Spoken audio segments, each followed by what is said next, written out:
Salam yang saya hormati Bapak Ibu Majelis Jemaat GKI Kuitang, yang saya hormati Bapak Ibu Pendeta GKI Kuitang, serta seluruh jemaat GKI Kuitang yang saya kasih di dalam Tuhan Yesus Kristus.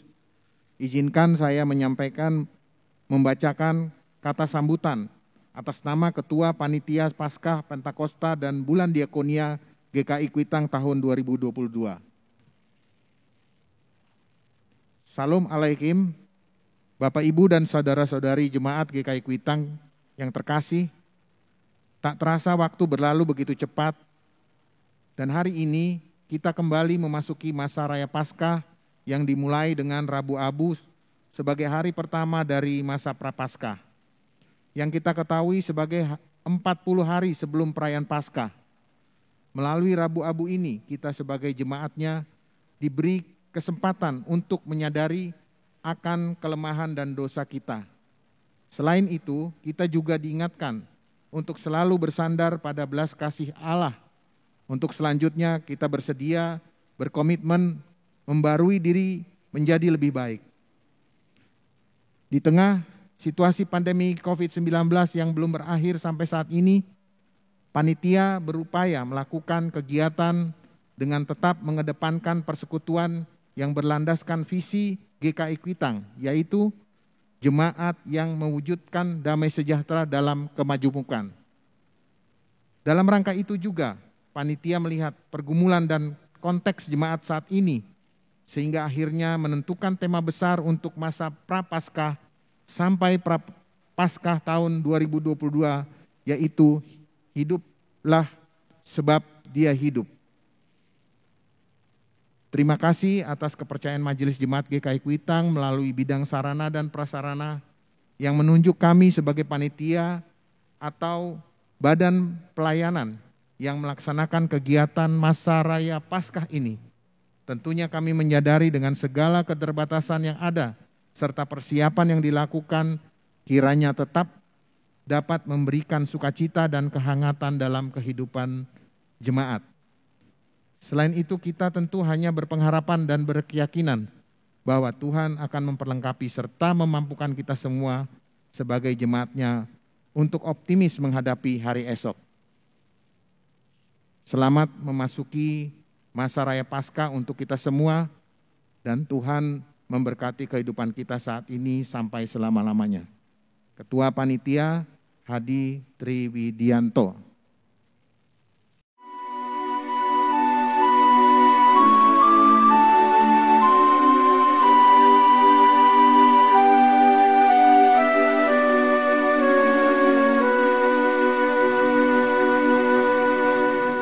Saudara-saudara, kita akan memasuki masa Raya Prapaskah yang akan dimulai dengan Rabu Abu sebagai hari pertama dari masa Prapaskah yang kita ketahui sebagai 40 hari sebelum perayaan Paskah. Ritus yang sangat lekat dalam liturgi Rabu Abu adalah penorehan abu di dahi sebagai tanda dari pertobatan, sekaligus sebagai tanda akan ketidakabadian dunia serta tanda bahwa satu-satunya keselamatan ialah dari Tuhan Allah kita. Biasanya abu ditorehkan di dahi umat oleh pendeta atau oleh umat sendiri dengan saling menorehkan. Saat ini, sehubungan dengan protokol kesehatan yang harus kita bersama patuhi di tengah situasi pandemi COVID-19 ini, ritus penorehan abu tidak dapat dilakukan dengan cara seperti biasanya. Ibadah Rabu Abu tahun ini dilakukan di rumah masing-masing, sehingga umat menorehkan abu di dahi sendiri secara mandiri. Hal ini mengingat bahwa penorehan abu bukanlah sakramen, sehingga dapat dilakukan oleh siapa saja. Penorehan abu dapat diikuti dari segala usia, anak-anak hingga lansia. yang sudah dibaptis Sidi maupun yang belum dibaptis Sidi. Saat umat menorehkan abu di dahinya, bagi yang menorehkan sendiri diajak untuk berkata, "Aku bertobat dan percaya kepada Injil." Sedangkan bagi yang melakukan penorehan abu dalam keluarga berkata, "Bertobatlah dan percayalah pada Injil."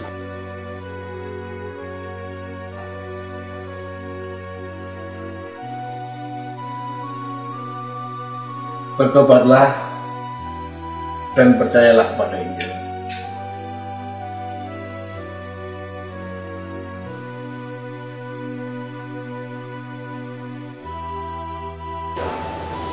Bertobatlah dan percayalah pada Injil.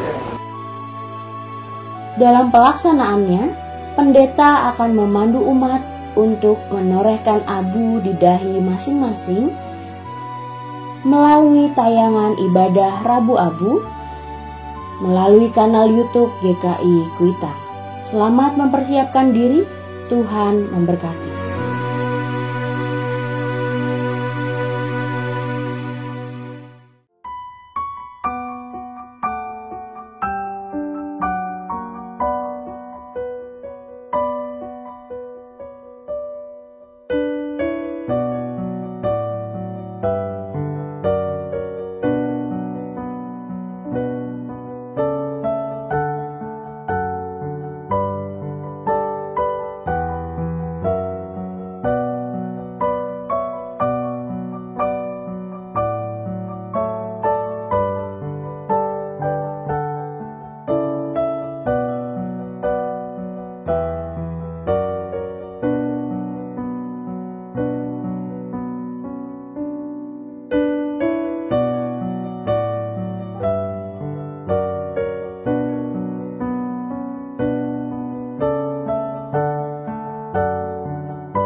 Selamat malam, selamat datang kami ucapkan bagi Bapak, Ibu, Saudara-saudari, umat Tuhan dalam kebaktian Rabu Abu GKI Kuitang 2 Maret 2022. Hari penanda kita bersama-sama memasuki masa Prapaskah.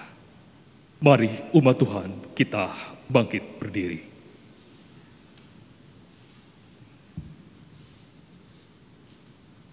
Marilah kepadaku semua yang letih lesu dan berbeban berat. Aku akan memberikan kelegaan kepadamu. Pada saat ini, Tuhan hadir dan menyambut setiap hati kita yang datang dengan sadar dalam penyesalan akan setiap dosa dan pelanggaran yang kita perbuat di hadapannya.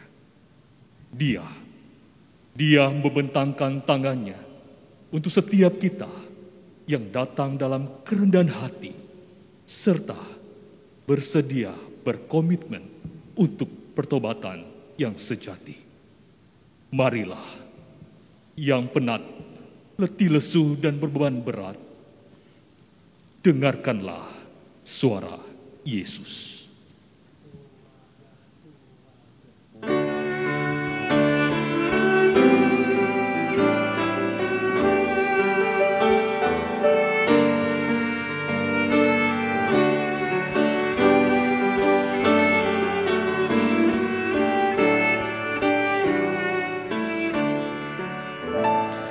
Suara Yesus ku dengar, hai mar yang penat, serahkanlah kepadaku bebanmu yang berat. Kepada Yesus Tuhanku, ku datang berserah. Jiwaku yang letih lesu dibuatnya lega.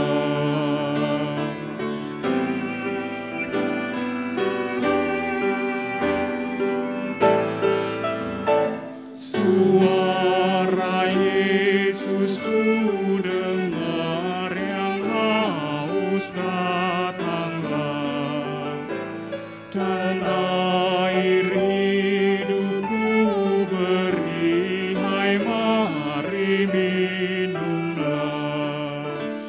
Kepada Yesus Tuhanku, ku datang berserah. Ku dapat air al-hayat dan hidup dalamnya.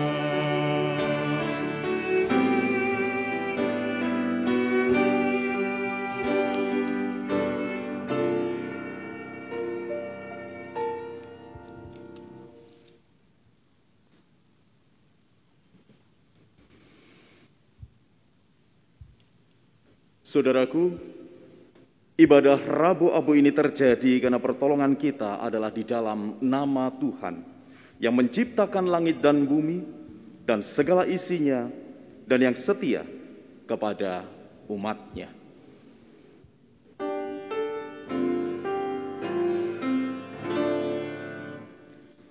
Amin, amin, amin.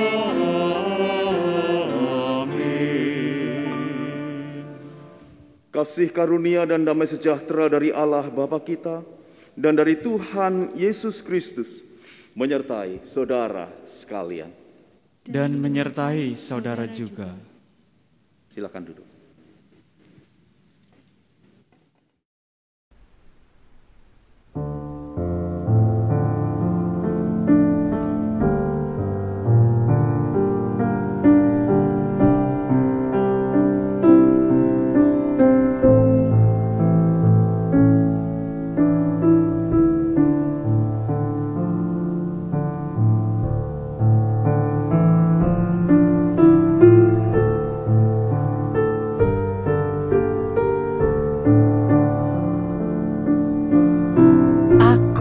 bersembunyi darimu dalam bilik gelap itu.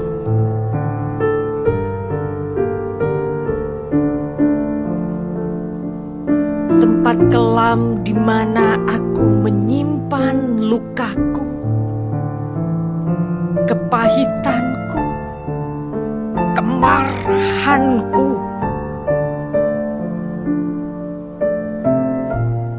Tempat di mana aku mempertahankan rasa angkuh dan juga kesombonganku.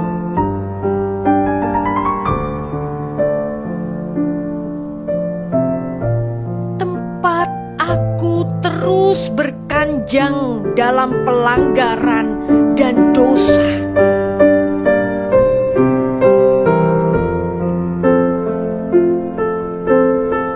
Mulutku berucap ampun, namun hatiku tetap keras tanpa penyesalan.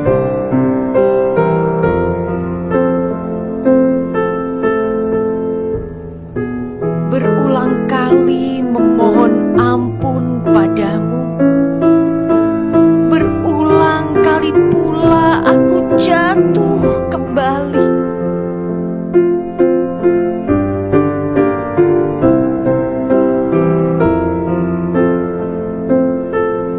Tuhan, saat ini aku terhimpit dalam bilik gelap ini. Nafasku sesak, mencium bau busuk lukaku, kepahitanku, kemarahanku, dan perbuatan keji yang kuperbuat di hadapanmu.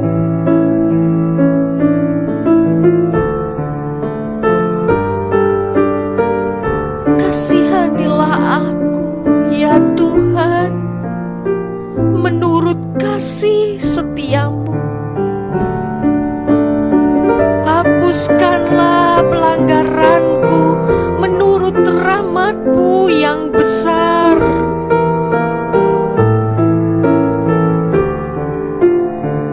Bersihkanlah aku seluruhnya dari kesalahanku,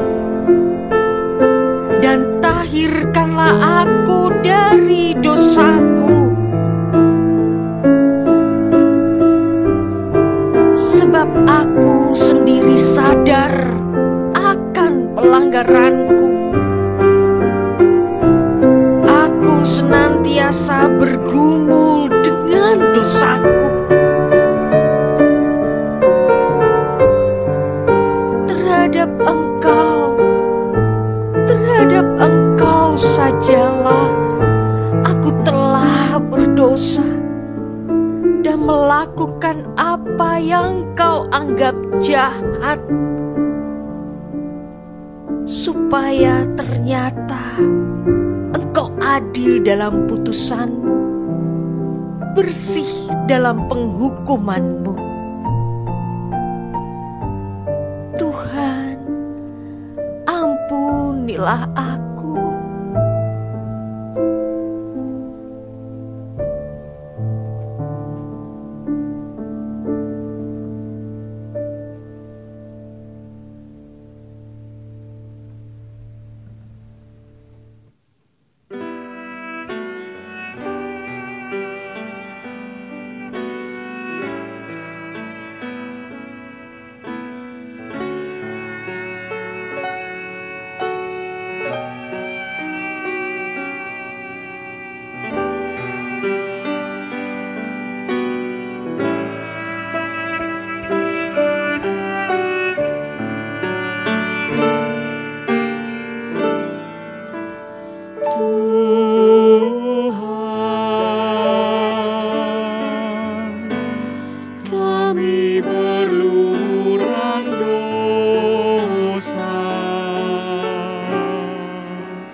Mari, saudaraku, sebelum kita bersama-sama memasuki pemberitaan firman Tuhan, mari kita memohon pertolongan Roh Kudus, kita berdoa.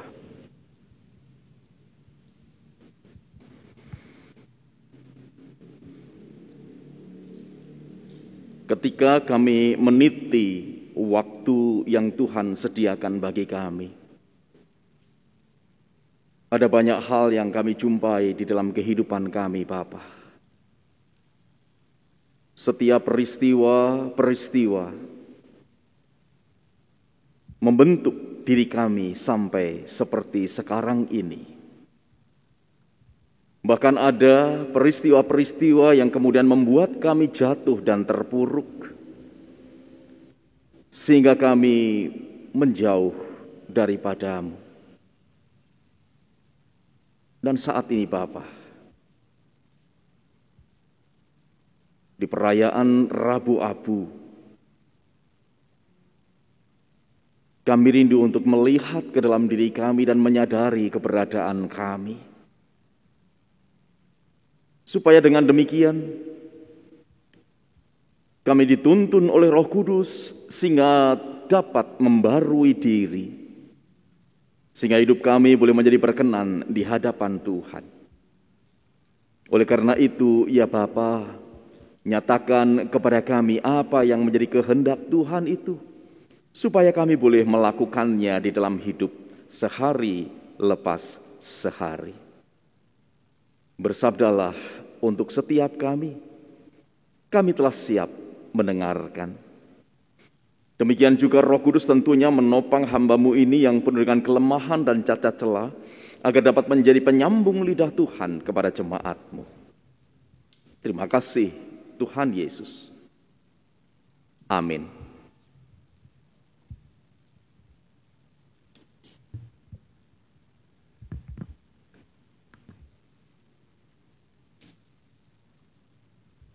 Bacaan pertama diambil dari kitab Yoel pasal 2 ayat 1 sampai 2, dilanjutkan ayat 12 sampai 17. Yoel 2 ayat 1 sampai 2. Tiuplah sangkakala di Sion dan berteriaklah di gunungku yang kudus. Biarlah gemetar seluruh penduduk negeri, sebab hari Tuhan datang, sebab hari itu sudah dekat. Suatu hari gelap, gulita dan kelam kabut. Suatu hari berawan dan kelam pekat.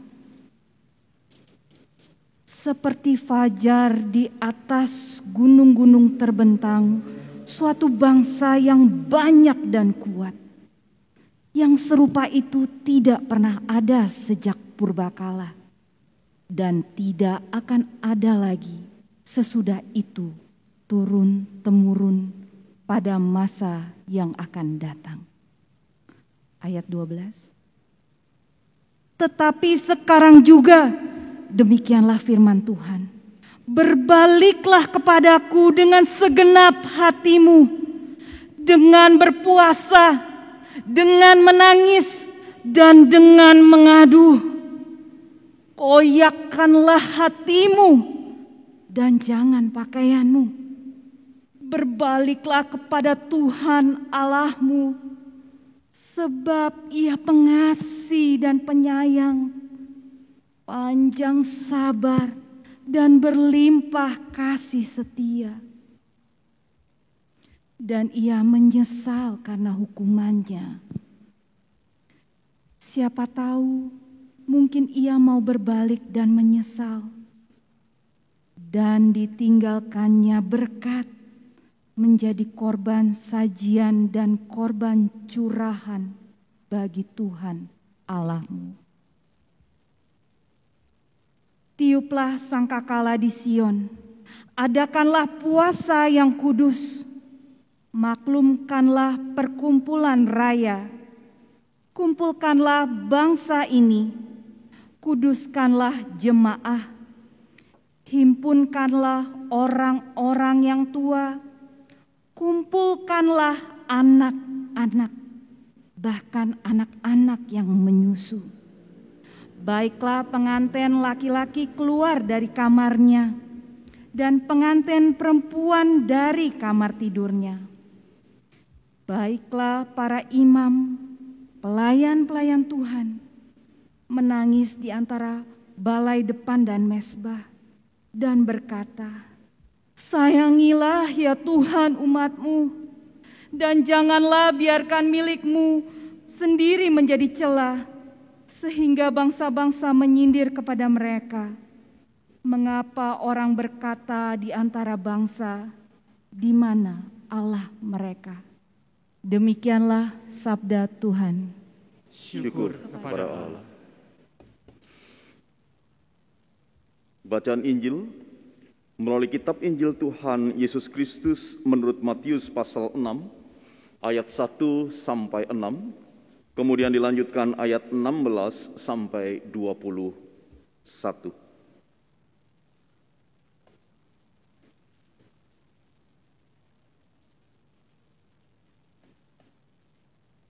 Yang demikian.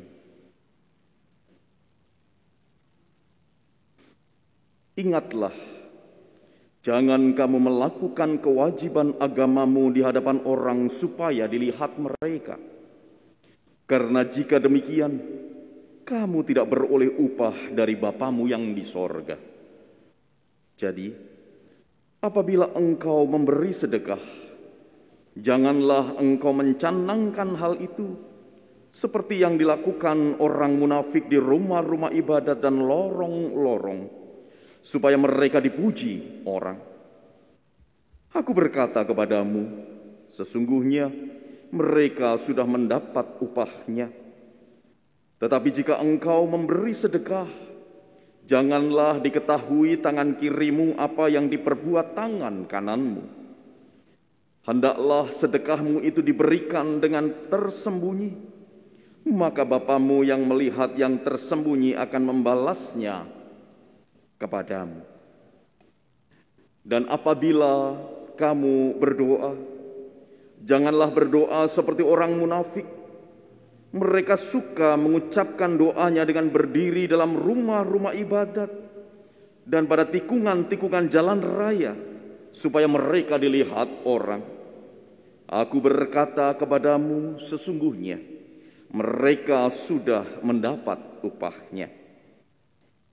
Tetapi jika engkau berdoa, masuklah ke dalam kamarmu, tutuplah pintu dan berdoalah kepada Bapamu yang ada di tempat tersembunyi. Maka Bapamu yang melihat yang tersembunyi akan membalasnya kepadamu. Ayat 16. Dan apabila kamu berpuasa, janganlah muram mukamu seperti orang munafik. Mereka mengubah air mukanya supaya orang melihat bahwa mereka sedang berpuasa. Aku berkata kepadamu, sesungguhnya mereka sudah mendapat upahnya. Tetapi apabila engkau berpuasa, minyakilah kepalamu dan cucilah mukamu, supaya jangan dilihat oleh orang bahwa engkau sedang berpuasa, melainkan hanya oleh Bapamu yang ada di tempat tersembunyi. Maka Bapamu yang melihat yang tersembunyi akan membalasnya kepadamu. Janganlah kamu mengumpulkan harta di bumi ngengat dan karat merusakkannya dan pencuri membongkar serta mencurinya. Tetapi kumpulkanlah bagimu harta di sorga. Di sorga ngengat dan karat tidak merusakkannya, dan pencuri tidak membongkar serta mencurinya. Karena di mana hartamu berada, di situ juga hatimu berada. Demikianlah Injil Tuhan Yesus Kristus. Tuhan Yesus bersabda, "Yang berbahagia adalah mereka yang mendengarkan firman Tuhan dan yang memeliharanya." Hosana.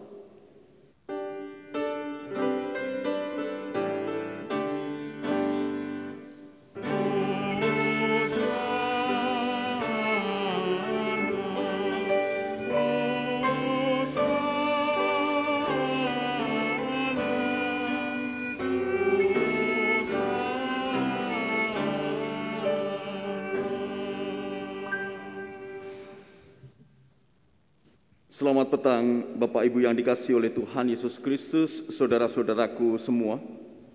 Salam sehat penuh rahmat Tuhan sertamu. Merayakan bersama-sama Rabu Abu. Maka secara khusus pada hari ini kita akan merenungkan sebuah tema. Aku sendiri sadar akan pelanggaranku, aku senantiasa bergumul dengan dosaku. Berbicara tentang dosa. Saya menjadi teringat ketika satu kali bersama-sama dengan teman-teman dalam acara keakraban kami makan bersama. Nah, ketika makan bersama itu ada satu sajian yang menjadi favorit kami semua, yaitu pete atau petai begitu ya. Petai yang direbus. Wah, itu menjadi sajian yang terus menjadi rebutan luar biasa gitu ya. Sepertinya hanya pete, tetapi ternyata pete itu menjadi sajian yang dinanti-nanti. Nah, seperti kita tahu, begitu seseorang makan pete, maka bau pete itu menyebar kemana-mana gitu ya. Nah, kemudian ada yang bertanya, waduh, sebetulnya pete itu enak, tetapi sayang baunya itu kurang sedap. Begitu dikatakan. Nah, kemudian teman yang lain itu menyahut, gampang kok. Ya. Menghilangkan bau pete itu mudah sekali. Wah, karena kami penggemar pete, saudaraku, maka kami langsung antusias menyambut celoteh dari salah seorang teman ini. Gampang kok. Menghilangkan bau pete itu mudah. Wah, kami penasaran dan langsung menyahut. Carane piye? Bagaimana caranya? Kemudian teman saya dengan tetap sambil melahap pete, maka dia berkata, gampang kok. Kalau ingin menghilangkan bau pete di mulut karena kita sekarang sedang makan pete, maka segeralah makan jengkol. Speechless, saudara. Nggak ngerti lagi mau ngomong apa. Mau dimarahin teman sendiri, nggak jengkel, tapi kok membuat kita juga rodo bagaimana begitu ya. Saudaraku yang dikasihi oleh Tuhan Yesus Kristus, kemudian saya membayangkan bahwa berbicara tentang dosa itu ibarat kita mau menghilangkan bau pete, tetapi kemudian kita makan jengkol. Bukankah dalam kehidupan kita sehari-hari, saudaraku, ada banyak hal yang kita pikirkan, kita katakan, dan kita lakukan itu, dan ternyata itu mendukakan hati Tuhan. Tetapi kemudian ketika kita berupaya untuk bagaimana hal yang mendukakan Tuhan itu kita hapus, kita tutup, kita hilangkan, ternyata dengan upaya diri sendiri, dengan kekuatan diri sendiri, kita tidak mampu. Bahkan kita berupaya untuk menutupi dosa atau kesalahan itu dengan tindakan atau perbuatan yang lain yang ternyata juga masih dikategorikan dalam dosa. Meskipun sesungguhnya kita tahu, kita sadar bahwa yang namanya bertobat dari dosa itu dipahami sebagai sebuah sikap tidak lagi mau berbuat dosa. Karena pertobatan sesungguhnya mengandung sebuah komitmen. Dan kata bertobat itu sesungguhnya berarti berbalik 180 derajat. Artinya kalau ketika kita berjalan ke arah utara dan kita tahu bahwa jalan itu salah, maka kita berbalik 180 derajat. Kita yang tadinya berjalan ke arah utara kemudian berbalik, berjalan menuju ke arah selatan. Saudaraku yang dikasihi oleh Tuhan Yesus Kristus, pertanyaannya adalah dalam kesadaran ketika seseorang itu berbuat dosa dan hendak berbalik, hendak kembali ke jalan Tuhan, hendak kembali kepada kehendak Tuhan. Disinilah seringkali pergumulan yang paling berat. Turning point untuk berbalik dari dosa ternyata tidak semudah dibicarakan. Karena kita seringkali senang berkanjang dalam dosa. Tenggelam bahkan menikmati dosa. Karena sepertinya apa yang kita rasakan itu enak dan nikmat, tetapi kita lupa bahwa nikmat dosa itu ternyata membawa sengsara. Karena upah dosa adalah maut. Karena saja seringkali kita mengatakan, enggak apa-apa, usiaku masih muda. Enggak apa-apa, masih ada esok hari. Tidak apa-apa, masih ada Rabu Abu tahun depan. Iya, kalau sampai. Yonek tekan, kalau tidak.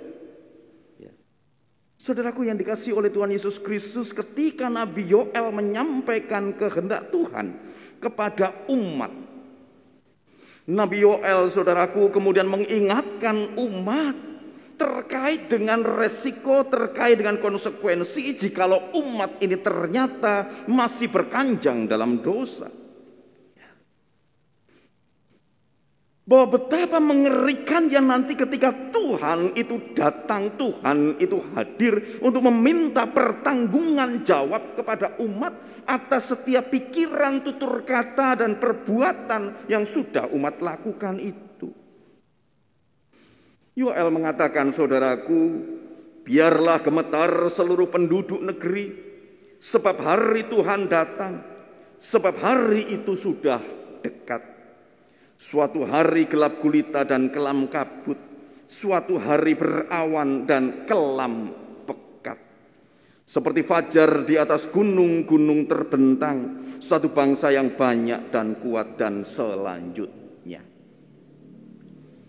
Saudaraku yang dikasihi oleh Tuhan Yesus Kristus, kemudian kalau kita membaca ini, saudaraku, kita memperoleh kesan bahwa sepertinya Nabi Yoel itu memberitakan tentang ancaman. Kalau umat tidak segera bertobat, maka yang akan didapatkan umat adalah hari gelap gulita dan kelam kabut dan selanjutnya. Sehingga kalaupun kemudian umat menjadi jera dan umat itu bertobat, pertanyaan selanjutnya adalah, apakah pertobatan itu menjadi sebuah pertobatan yang permanen? Artinya sekali bertobat kemudian mereka berkomitmen untuk hidup benar, atau sekedar bertobat karena takut ancaman? Ada banyak kali, saudaraku, kita jera, tetapi jeranya kita itu hanya jera sementara oleh sebab sebuah ancaman. Ibarat seorang anak kecil yang rame dan kemudian guru di kelas mengatakan kalau tidak berhenti rame nanti distrap, nanti dihukum. Maka biasanya anak-anak itu akan langsung diam. Tetapi berapa lama mereka diam? 15 menit itu rasanya rekor tertinggi, begitu ya. Karena sebentar saja diam, tiba-tiba ramai lagi, gitu ya. Itu hanya jera sementara, saudaraku. Diam atau jera itu hanya karena ancaman, karena takut dihukum, karena takut mendapatkan konsekuensi. Nah, oleh karena itu, saudaraku, Yoel menyadari situasi itu. Kalau sekedar diancam, ya umat bisa saja jera, umat bisa saja bertobat. Tetapi tobatnya itu tentu tidak menjadi pertobatan yang permanen.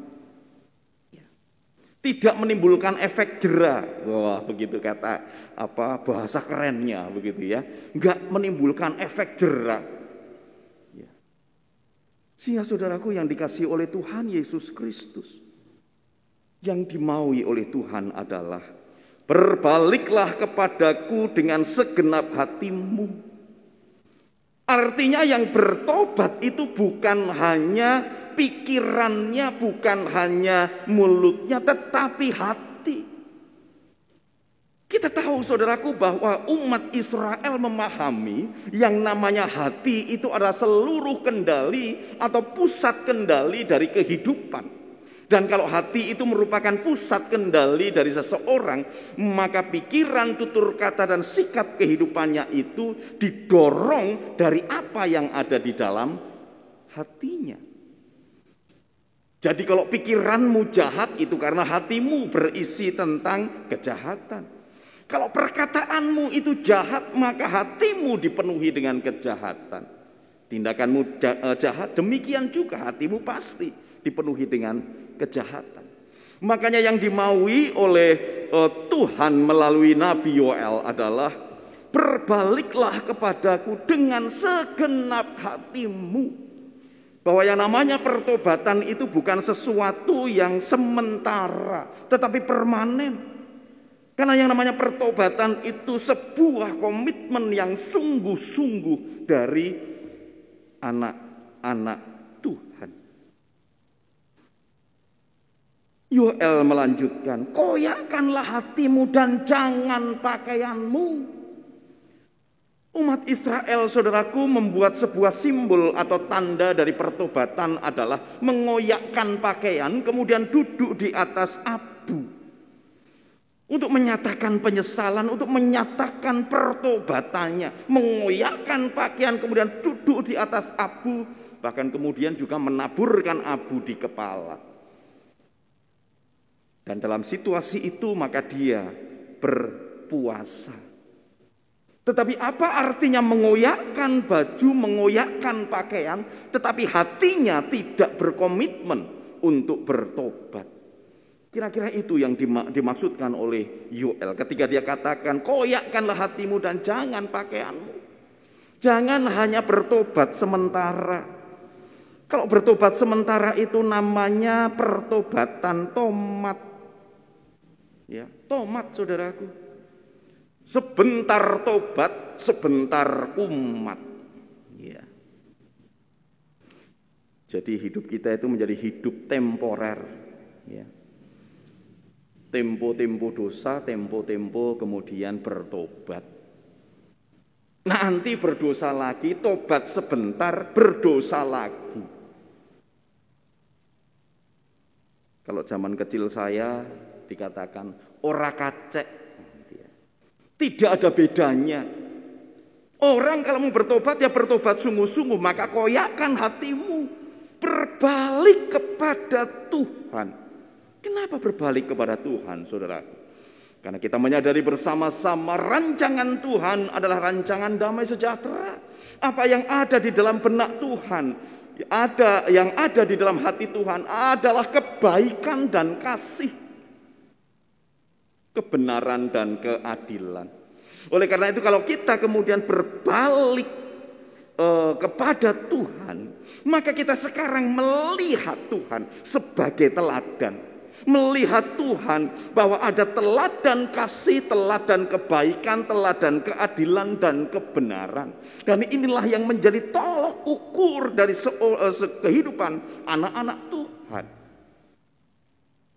Saudaraku yang dikasihi oleh Tuhan Yesus Kristus, hal senada juga disampaikan oleh Tuhan Yesus. Ketika kemudian melihat dan mensikapi bahwa ternyata banyak pengikut Tuhan Yesus pada waktu itu, banyak juga orang-orang Yahudi pada waktu itu yang bersikap tomat tadi. Sebentar tobat, sebentar kumat. Ibarat menghilangkan bau pete tetapi kemudian makan jengkol. Menghilangkan bau jengkol kemudian makan duren. Enggak selesai-selesai saudaraku. Bau itu masih akan tetap ada. Ya. Tapi by the way busway saudaraku, saya bukan anti pete, anti jengkol atau anti duren. Kalau saudara mau kirim pete, jengkol atau duren ke pastori, terbuka lebar saudaraku. Oke, kembali kepada dosa saudaraku. Dalam rangkaian khotbah di bukit saudaraku, Tuhan Yesus mengingatkan para pendengarnya Bagaimana sikap hidup seorang anak Tuhan jikalau dia melihat teladan hidupnya itu adalah Tuhan sendiri. Teladan hidupnya adalah Allah sendiri. Karena tentunya kalau Tuhan Yesus mengajar, itu bukan hanya jarkoni, bukan hanya sekedar iso ngujar ora bisa nglakoni, hanya bisa berkata tetapi tidak bisa melaksanakan. Bukan. Tuhan Yesus itu orang yang modelnya walk the talk. Apa yang dikatakannya itu juga yang dilakukannya. Makanya kemudian kalau misalnya Tuhan Yesus mengatakan, kalau engkau memberi sedekah, jangan engkau mencanangkan hal ini seperti dilakukan orang munafik di rumah-rumah ibadat. Artinya kalau kamu mau sedekah ya ojo pamer. Jangan menonjolkan diri, jangan memamerkan diri bahwa aku sudah sedekah.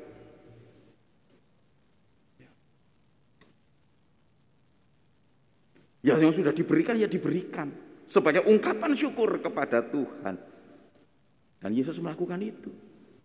Bukankah kitab Injil mencatat dalam banyak pelayanan Tuhan Yesus, khususnya pelayanan yang kemudian menopang dan menolong orang-orang miskin, orang yang sakit dan sebagainya, Tuhan Yesus justru berpesan, ojo ngomong-ngomong yo, gitu kan saudaraku. Jangan bilang-bilang, gak usah memberitakan ini. Sehingga sungguh saudaraku, kalau Yesus katakan kalau mau beri sedekah, ya berilah sedekah. Jangan kemudian memamerkan itu. Sebab Yesus sendiri sudah melakukannya. Yesus sendiri sudah memberikan teladan itu, saudaraku. Termasuk juga dalam hal doa. Ketika Tuhan Yesus mengatakan kalau berdoa itu jangan seperti orang munafik. Tuhan Yesus melakukan itu, saudaraku. Kitab Injil memberikan kesaksian kepada kita. Pagi-pagi benar Tuhan Yesus berdoa kepada Bapa. Itu artinya tidak dilihat orang. Ya. Tidak ada orang yang tahu karena ini hal kekhususan relasi dengan Tuhan, dengan Bapa. Bukannya kemudian malah memamerkan bahwa lihat-lihat aku sedang berdoa. Bukan. Bahkan kemudian ketika malam hari Yesus pun berdoa seorang diri, saudara. Karena hal doa kembali adalah sebuah relasi yang akrab antara umat dan Tuhan. Dalam kasus Tuhan Yesus, dalam peristiwa Tuhan Yesus, maka relasi antara anak dan sang Bapa. Demikian juga saudaraku tentang hal berpuasa. Kalau kita membaca Matius pasal yang keempat, yang menceritakan tentang pencobaan di padang gurun, saudaraku. Setelah peristiwa baptisan. Baptisan Yesus maksud saya. Injil Matius pasal yang keempat ayat 1 sampai 11. Di sana dikisahkan tentang bagaimana Tuhan Yesus berpuasa. Jujur mari kita melihat, saudaraku, kalau kita membaca kesaksian Injil tentang Tuhan Yesus yang berpuasa itu. Apakah di sana nampak Tuhan Yesus yang lemes? Tuhan Yesus yang wajahnya muram karena berpuasa 40 hari, 40 malam. Saya tidak mendapatkan kesan itu, saudaraku. Bahkan saya mendapatkan kesan bahwa Tuhan Yesus meskipun dia berpuasa 40 hari, 40 malam tanpa makan, tanpa minum, Yesus tetap menampakkan wajah yang segar. Yesus tetap menampakkan semangat yang tinggi. Jadi makanya kalau kemudian Tuhan Yesus katakan, ya, supaya kalau sedang berpuasa itu jangan seperti orang muram, minyakilah rambutmu dan lain sebagainya. Karena Yesus sendiri sudah melakukan itu, saudara. Bukan omong doang, bukan. Yesus sudah melakukan itu, saudaraku. Nah, oleh karena itu, saudaraku, terkait dengan berbalik kepada Tuhan, berbicara tentang pertobatan, saudaraku, maka kita diajak bersama-sama berbalik. Kok liakkanlah hatimu dan bukan pakaianmu. Di tengah-tengah kesadaran bahwa saat ini kita masih bergumul dengan dosa. Kita sadar akan pelanggaran kita. Kita sungguh-sungguh bergumul dengan dosa kita. Sebuah pertanyaan yang muncul dalam sebuah pengajaran katekisasi, saudaraku, ketika berbicara tentang dosa. Ya. Salah seorang peserta katekisasi bertanya, Pak Pendeta, bagaimana kita bisa sadar bahwa kita sedang berdoa atau kita sadar kita melakukan dosa? Karena seringkali kita sangat menikmati, dan begitu menikmati maka kita tidak tahu bahwa apa yang kita lakukan itu ternyata dosa. Betul, saudaraku. Ya, sebuah penelitian menyebutkan kalau kita melakukan sesuatu tindakan dan berulang setidaknya 7 kali atau 7 hari berturut-turut kita lakukan hal yang sama, maka itu akan menjadi sebuah kebiasaan. Ya, jadi kalau kita dalam 7 hari saja, misalnya hari Senin kita bangun jam 5 pagi, sampai nanti hari Minggu kita bangun jam 5 pagi, maka percayalah hari Senin depan tanpa mendengarkan weker, tanpa mendengarkan alarm jam, ya, kita bisa bangun sendiri. Karena apa? Kemudian fisik kita, tubuh kita memproses itu menjadi sebuah kebiasaan. Ya, demikian juga dengan yang namanya dosa. Kalau kita terbiasa melakukan itu, maka itu menjadi kebiasaan. Dan kalau sudah menjadi kebiasaan, maka kita lupa bahwa itu salah. Karena ketika kita menjadi membuat itu sebuah kebiasaan, itu menjadi sebuah pola. Kita menikmati itu, kita menjalani itu tanpa sadar bahwa sesungguhnya itu adalah dosa. Itu yang dimaksudkan oleh tema kita, saudaraku. Aku senantiasa bergumul dengan dosaku. Apapun juga, saudaraku. Ya. Lidah bibir yang seringkali ngomong jorok, lidah bibir yang seringkali ngomong kasar, saudaraku. Ya. Kalau itu menjadi kebiasaan, maka orang merasa bahwa itu bukanlah lagi sesuatu yang keliru. Kalau kemudian kita colong jupuk, dalam artian kemudian kita suka mencuri, mengambil miliknya orang lain, dan itu menjadi sebuah kebiasaan. Sekali tidak ketahuan, besok dicoba lagi. Tidak ketahuan lagi, malah kemudian bukannya menyesal dan berdosa, malah kemudian puji Tuhan ora konangan. Ya. Puji Tuhan tidak ketahuan. Kan berbahaya, saudaraku. Inilah yang dikehendaki, saudaraku. Ketika kemudian kita sadar terhadap dosa kita, sadar akan pelanggaran kita, yuk kita stop di situ. Kita hening sejenak, kita menghadap Tuhan dengan sungguh-sungguh. Kita koyakkan hati kita, bukan hanya sekedar pakaian kita. Inilah makna dari Rabu Abu, di mana kita diajak bersama-sama di tengah-tengah sempitnya waktu, di tengah-tengah terbatasnya waktu. Tidak ada seorang pun di antara kita yang tahu sampai kapan kita.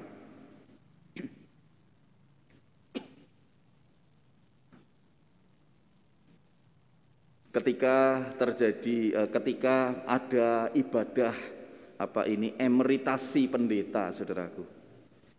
Para pendeta-pendeta, khususnya pendeta-pendeta muda, itu seringkali setiap kali pencanangan emeritasi, biasanya terus saling berbisik. Awek dhewe iki tekan kono apa ora ya, gitu ya. Kita ini nanti sampai di waktu emeritasi ndak ya? Karena kita tidak tahu, saudaraku, waktunya sampai kapan. Ada rekan-rekan pendeta yang tentunya bukan hanya rekan pendeta GKI, tetapi juga pendeta-pendeta dari sinode-sinode yang lain, yang ternyata belum sampai usia emeritasi sudah pulang lebih dahulu. Dan kita tidak tahu waktunya kapan. Bahkan kadangkala, saudaraku, sebuah contoh yang mungkin terlalu kasar, tetapi itu mengingatkan kita. Lah kalau ternyata kita saat itu sedang mencuri, jelas itu salah, jelas itu dosa. Kemudian kita berlari untuk menghindar karena ketahuan. Nah terus kita jatuh, kepleset, meninggal. Kira-kira ada masa untuk bertobat atau tidak ya? Memang kemudian memunculkan diskusi yang panjang dan saya tidak akan membahas di dalam khotbah ini. Saya hanya mau mengatakan manfaatkan waktu yang ada ini untuk melihat ke dalam diri, menyadari kekeliruan dan kesalahan dan berbalik kepada Tuhan. Dan berkomitmen aku tidak akan melakukan hal yang sama. Persis seperti nasihat Tuhan Yesus kepada seorang perempuan yang kedapatan berzina. Adakah yang melempar kamu dengan batu? Perempuan itu mengatakan, tidak ada. Dan Yesus katakan, aku juga tidak akan melempar kamu dengan batu. Tetapi sekarang pergilah dan jangan berbuat dosa lagi. Dan pesan itu saudaraku benar-benar diaminkan oleh perempuan ini saudaraku. Dia bertobat. Bahkan kemudian tradisi gereja menyebutkan bahwa perempuan ini adalah Maria Magdalena. Sekali lagi ini tradisi saudaraku ya. Bagaimana komitmen pertobatan itu ditunjukkan atau dinyatakan sungguh-sungguh dengan perubahan hidup. Nah oleh karena itu Rabu Abu yang dicanangkan oleh gereja dan kemudian kita lakukan sebagai pengawal dari rangkaian masa rangkaian dari masa puasa Prapaskah ini saudaraku, mengingatkan kita betapa sempitnya waktu kita. Jangan menunda-nunda kalau memang kita mau berkomitmen dan bertobat. Abu yang digunakan menjadi simbol betapa fananya kita. Sebab kita berasal dari debu dan nanti akan kembali kepada debu. Makanya kemudian ketika ritus penorehan abu disebutkan di sana, bertobatlah dan percayalah kepada Injil. Ya. Hanya saja karena situasi kita masih di tengah-tengah pandemi, saudaraku, dan kemudian mengingat bahwa ritus penorehan abu bukanlah sakramen, maka penorehan abu ini kedahi tidak harus dilakukan oleh pendeta kepada anggota jemaatnya. Kita bisa melakukan sendiri, baik yang hadir di gereja ataupun yang mengikuti ibadah ini di rumah masing-masing. Kalau orang lain yang menorehkan nanti akan dikatakan bertobatlah dan percayalah kepada Injil. Tetapi kalau dilakukan sendiri atau dilakukan secara mandiri, maka orang itu akan mengatakan, aku bertobat dan percaya kepada Injil. Sambil menorehkan abu bentuk salib. Ya. Saudaraku yang dikasihi Tuhan, saya katakan bahwa Rabu Abu adalah sebuah pengawal dari rangkaian puasa Prapaskah. Kenapa kita berpuasa? Kita belajar untuk mendisiplinkan diri atas komitmen yang sudah kita ambil. Bahwa sepanjang masa raya, sepanjang masa Prapaskah ini kita berpuasa, saudaraku. Lu puasanya apa, Pak Pendeta? Monggo. Bergantung kepada kesiapan dan kesediaan kita masing-masing. Bisa yang kuat untuk berpuasa 1 hari, maka mulai berpuasa tidak makan dan tidak minum dari jam 6 pagi sampai kira-kira jam 6 sore. Tetapi kalau tidak kuat untuk tidak makan dan tidak minum 12 jam, bisa tidak makan dan tidak minum 6 jam, mulai dari jam 6 pagi sampai jam 12 siang. Kalau ternyata punya sakit mah dan nggak bisa untuk tidak makan dan tidak minum, maka bisa mencanangkan puasa itu dengan model berpantang. Ya. Berpantang misalnya untuk tidak makan atau minuman tertentu. Misalnya sepanjang Prapaskah 40 hari ini saya berpantang untuk makan daging. Maka sepanjang 40 hari itu mulai dari Rabu Abu ini sampai dengan nanti Sabtu Sunyi, kita tidak makan daging. Karena ini namanya berpantang, maka dimulai dari jam 6 pagi sampai jam 6 pagi hari besoknya. Dan ini berjalan terus sepanjang 40 hari. Jadi bukan hari ini pantang daging karena nggak bisa beli daging. Besok pantang tempe karena nggak beli tempe. Besoknya pantang kerupuk karena nggak goreng kerupuk. Bukan begitu.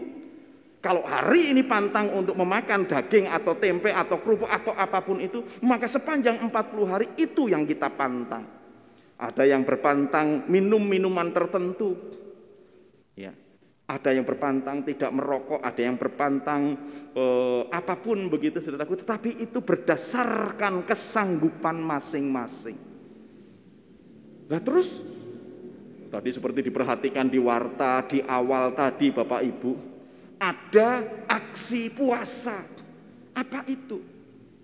Jikalau Anda berpantang atau Anda berpuasa, itu berarti di hari itu ada sejumlah uang tertentu yang tidak dibelanjakan untuk makanan atau minuman atau apapun yang Anda pantang itu, gitu ya. Nah, itulah yang kemudian dikumpulkan menjadi aksi puasa sepanjang 40 hari. Ya. Dikumpulkan saudaraku, dan nanti di akhir di akhir puasa itu bersamaan dengan perayaan Paskah, kita kumpulkan uang komitmen puasa itu, saudaraku, ke gereja supaya nanti bisa disalurkan. Tadi di dalam warta dijelaskan ada beberapa hal. Kita membantu rumah singgah, kita membantu panti muslimat, kemudian kita juga membantu untuk SLB Suryawiyata. Kita membantu juga untuk beberapa anggota jemaat yang di tengah pandemi ini ternyata mengalami kesulitan terkait dengan biaya pendidikan anaknya. Ya. Jadi puasa itu diwujudkan dalam tindakan. Jadi jangan hanya mengatakan aku bergumul dengan dosa, bergumul dengan pelanggaran, tapi tidak melakukan apa-apa. Mari kita melakukan pertobatan itu, saudaraku.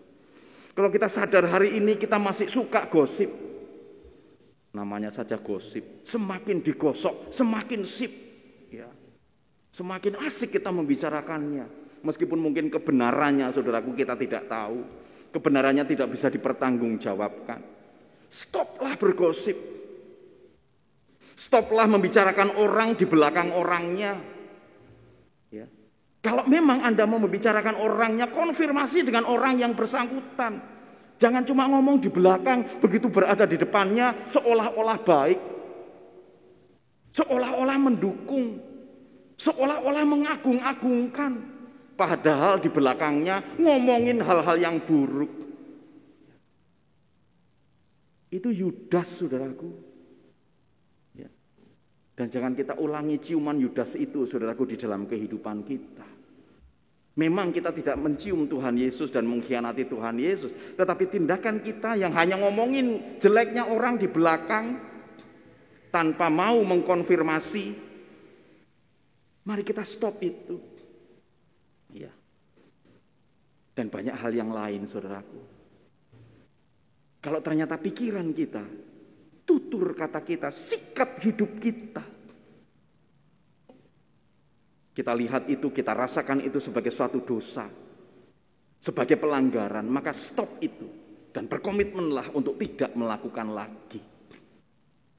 Ya. Ada juga orang yang sukanya cari aman, saudaraku. Yang penting aman, tetap disukai semua orang. Enggak, saudaraku, hidup kita enggak bisa seperti itu. Lah kalau mau disukai semua orang, saudaraku, lah piye? Sehingga cari aman, saudara. Enggak, kita harus bersikap. Kalau itu tidak adil, ya kita katakan tidak adil. Kalau itu tidak benar, katakan tidak benar. Resikonya mungkin kita dibenci orang, resikonya mungkin kita dimusuhi orang. Tetapi sekali lagi, dalam komitmen kita untuk melihat wajah Tuhan, dalam komitmen kita di hadapan Tuhan, kita mau meneladani sikap Kristus.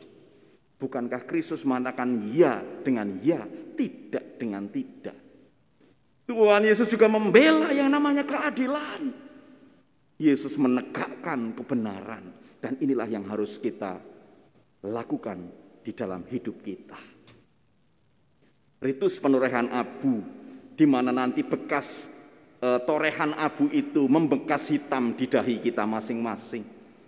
Menyadarkan kita bahwa seharusnya sepanjang hidup kita salib itu nempel dalam hidup kita. Bukan hanya di dahi yang nanti sejam 2 jam hilang, bukan itu.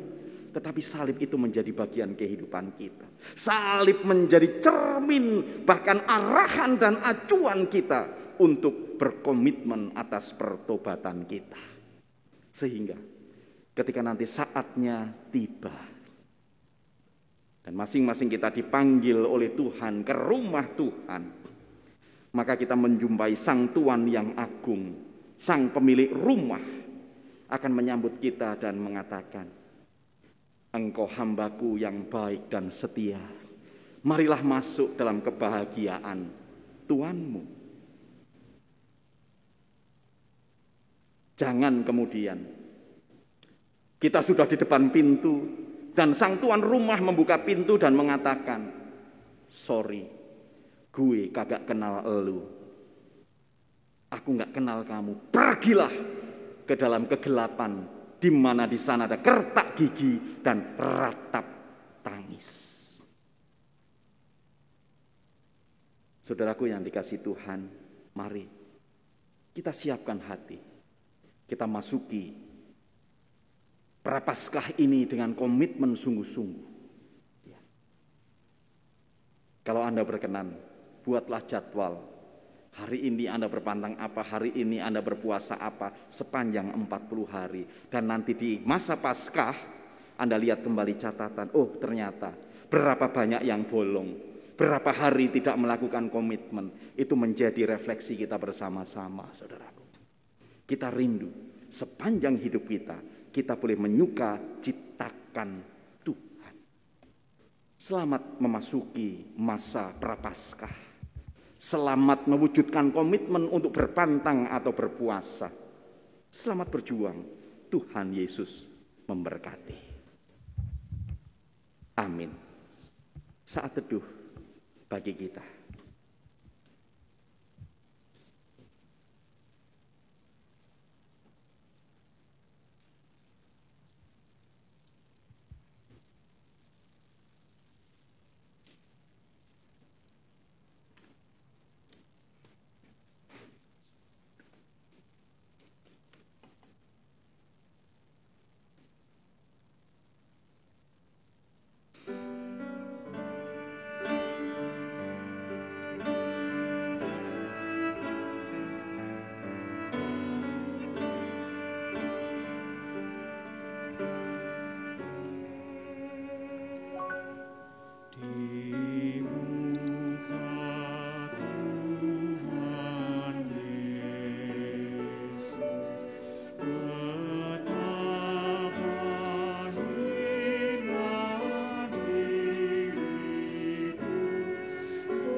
Di muka Tuhan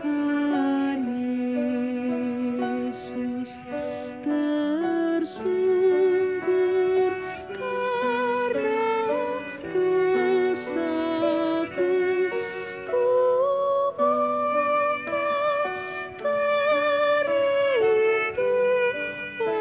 kerinduanku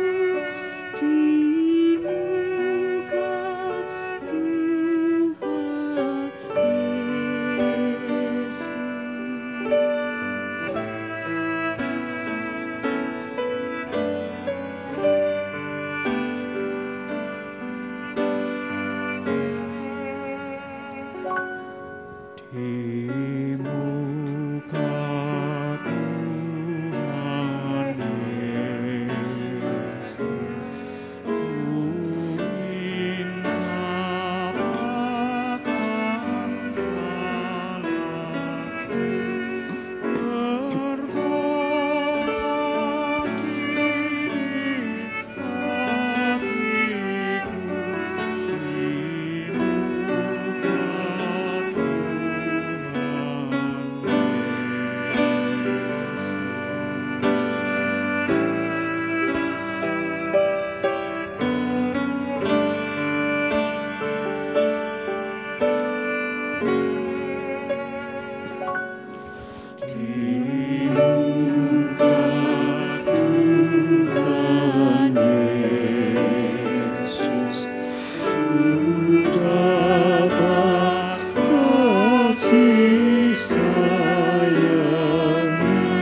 Saudaraku, mari kita berdoa.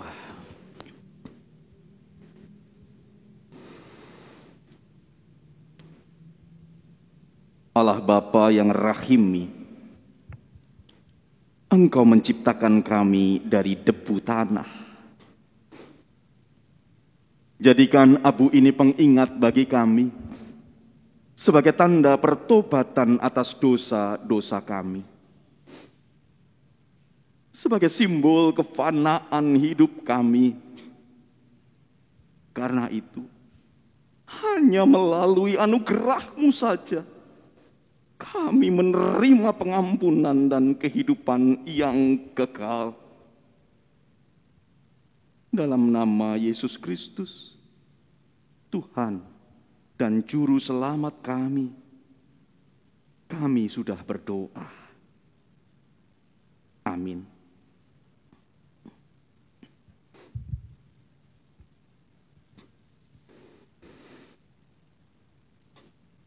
Saudaraku, pada saat ini bersama-sama kita akan memasuki ritus penorehan abu. Namun sehubungan dengan protokol kesehatan yang harus kita patuhi bersama di tengah-tengah situasi pandemi COVID-19 ini, serta mengingat bahwa penorehan abu bukanlah sakramen, maka penorehan abu dapat dilakukan oleh siapa saja termasuk saudara, dengan menorehkan abu di dahi masing-masing, di rumah masing-masing, ataupun juga yang hadir terbatas di gereja ini, khususnya para pelayan.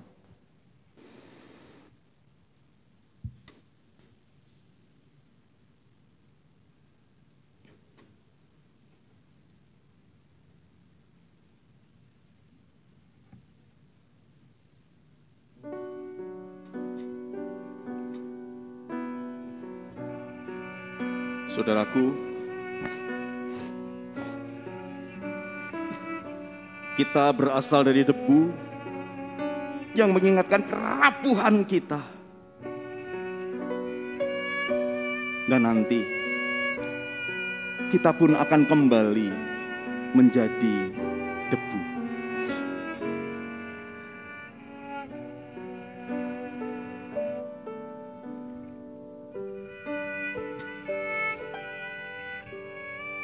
Abu ini adalah lambang dari kerendahan yang akan kita torehkan sebagai tanda kerendahan kita di hadapan Tuhan.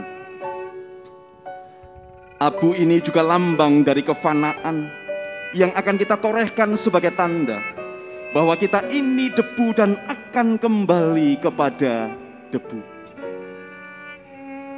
Abu ini juga menjadi lambang dari pertobatan yang akan kita torehkan sebagai tanda bahwa kita menyatakan pertobatan di hadapan Allah.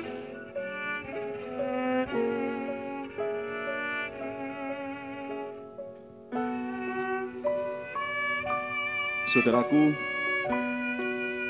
bagi kita yang mau menyatakan pertobatannya di hadapan Allah dan sesama, baik yang berada di rumah maupun di gereja ini, marilah kita menorehkan abu di dahi kita masing-masing.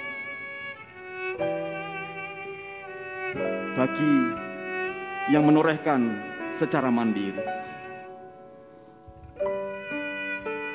dan saudara yang menorehkan secara mandiri dapat menorehkan abu di dahi masing-masing sambil mengatakan, "Aku bertobat dan percaya kepada Injil." Dan bagi saudara yang melakukan ritus penorehan abu di dalam keluarga atau di dalam kelompok masing-masing, dapat saling menorehkan abu itu sambil mengatakan, "Bertobatlah dan percayalah kepada Injil."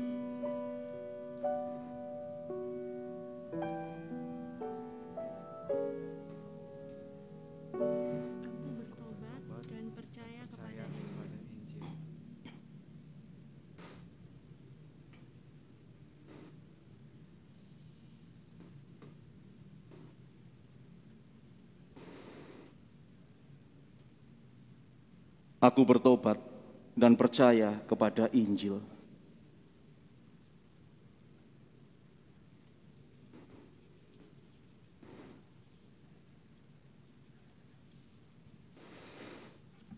Bertobatlah dan percayalah kepada Injil.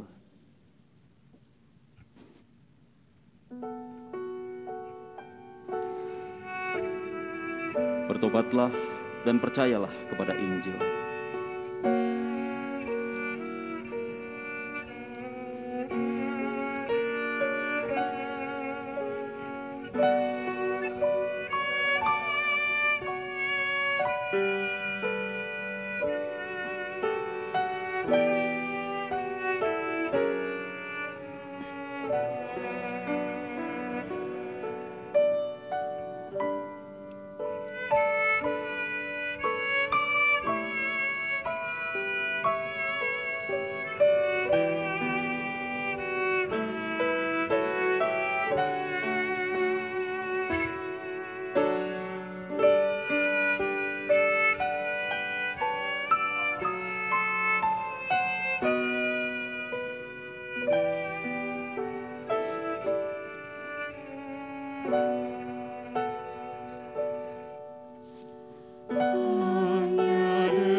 Saudaraku, kita memasuki doa syafaat. Mari kita berdoa.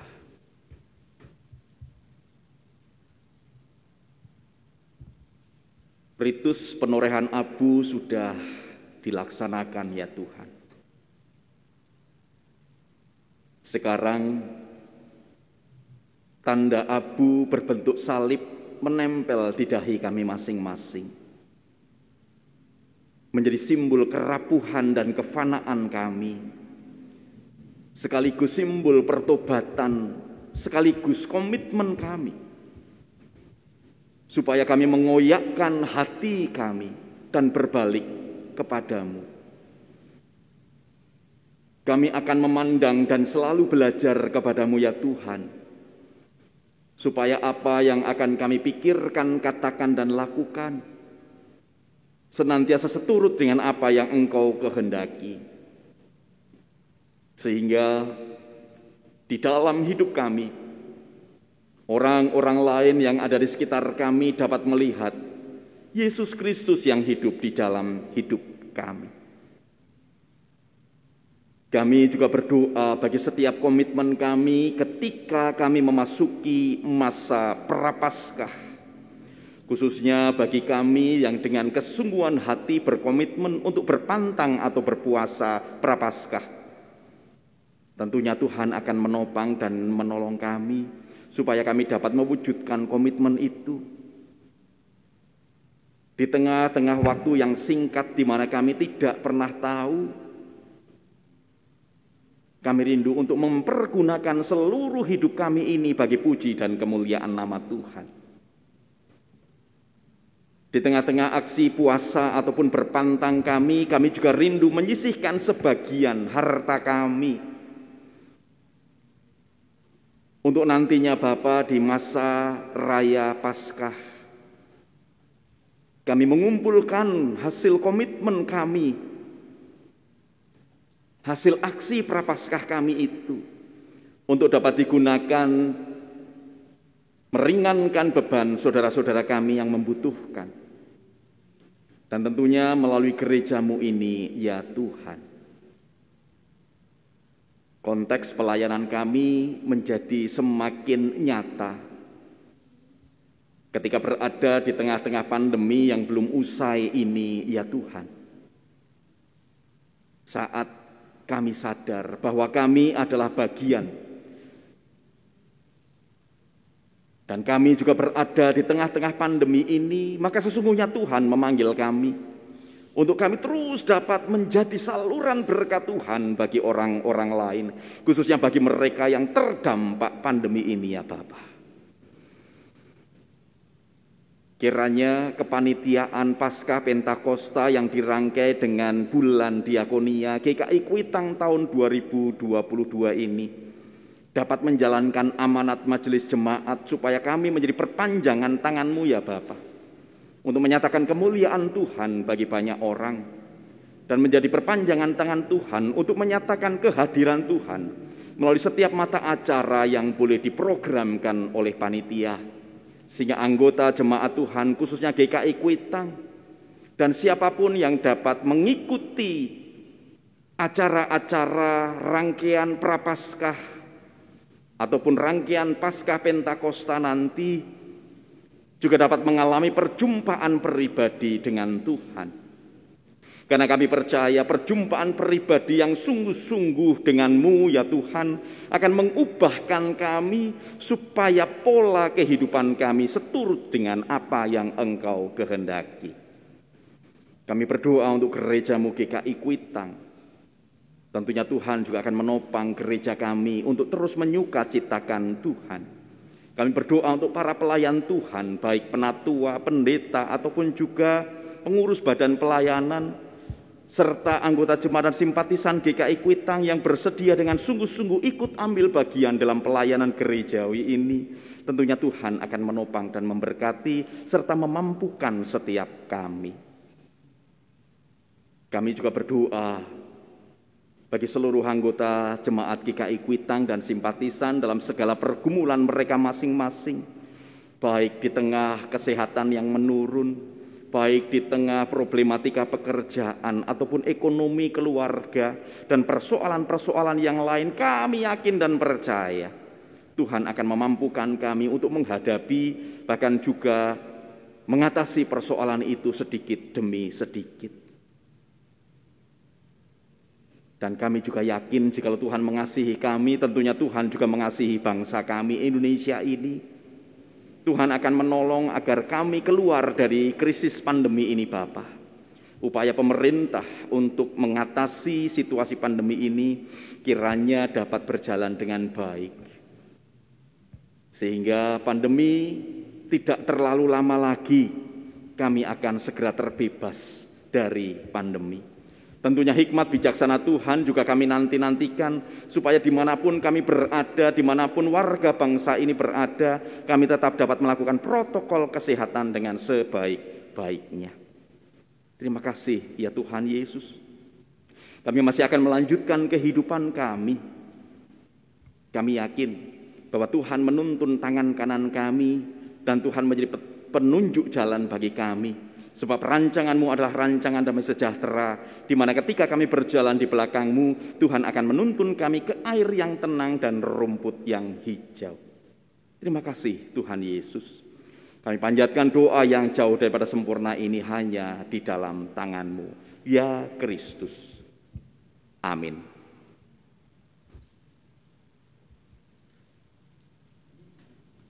Kita masuk dalam persembahan, dasar persembahan. Marilah kita memberikan persembahan sebagai tanda syukur kita kepada Allah. Sambil mengingat firman Tuhan dari Roma 6 ayat yang 13. Dan janganlah kamu menyerahkan anggota-anggota tubuhmu kepada dosa untuk dipakai sebagai senjata kelaliman. Tetapi serahkanlah dirimu kepada Allah sebagai orang-orang yang dahulu mati, tetapi yang sekarang hidup, dan serahkanlah anggota tubuhmu kepada Allah untuk menjadi senjata-senjata kebenaran. Persembahan Rabu Abu hari ini dapat diserahkan kepada gereja atau ditransfer ke nomor rekening Majelis Jemaat GKI dengan ditambahkan 121 di belakang angka nominal. Terima kasih. Marilah kita bernyanyi dari PKJ 138 ayat yang 1 sampai dengan 3. Setiamu Tuhanku tiada bertara.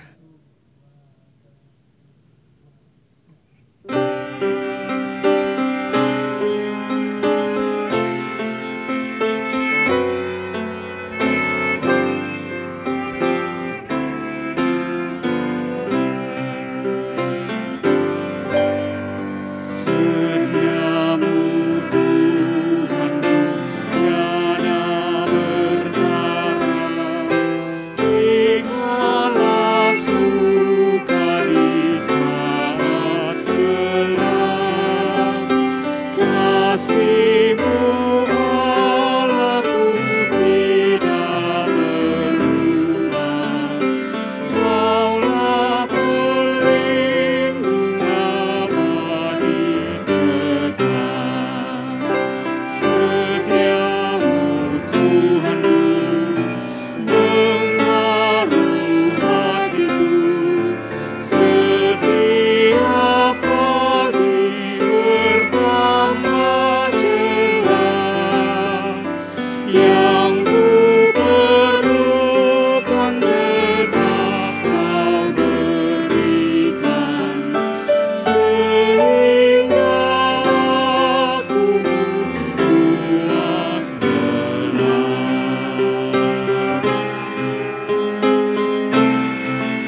Jemaat kami ajak untuk bangkit berdiri.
Marilah kita berdoa. Bapa kami yang berada di dalam surga, kami mengucapkan banyak terima kasih atas berkat yang Kau limpahkan kepada kami selama ini. Sehingga Engkau memampukan kami untuk memberi sedikit persembahan kami ini untuk membangun kerajaan-Mu ya Bapa. Bapa, terima kasih atas apa yang Kau berikan kepada kami selama ini. Doa kami yang tidak sempurna ini kami panjatkan. Dan kami berdoa di dalam nama Tuhan Yesus Kristus. Amin. Jemaat tetap berdiri.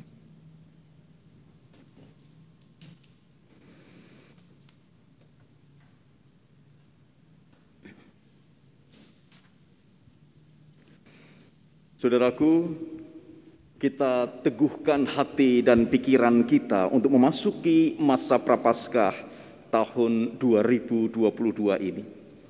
Mari kita mewujudkan pertobatan kita dengan meneladani Kristus baik dalam pikiran, perkataan, dan perbuatan kita. Mari kita minta pertolongan Allah supaya kita dimampukan untuk menjalani masa Prapaskah ini. Kiranya Allah menolong kami untuk hidup dalam pertobatan yang dikehendakinya.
Saudaraku, pergilah ke dalam dunia dengan kekuatan kasih Allah.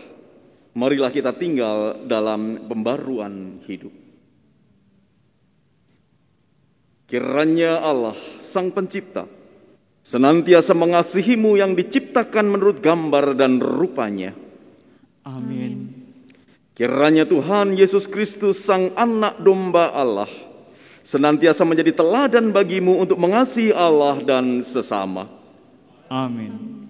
Kiranya Roh Kudus, Sang Penghibur, senantiasa menolongmu untuk menjalani masa pertobatan ini di dalam segala kerapuhan dan keterbatasanmu.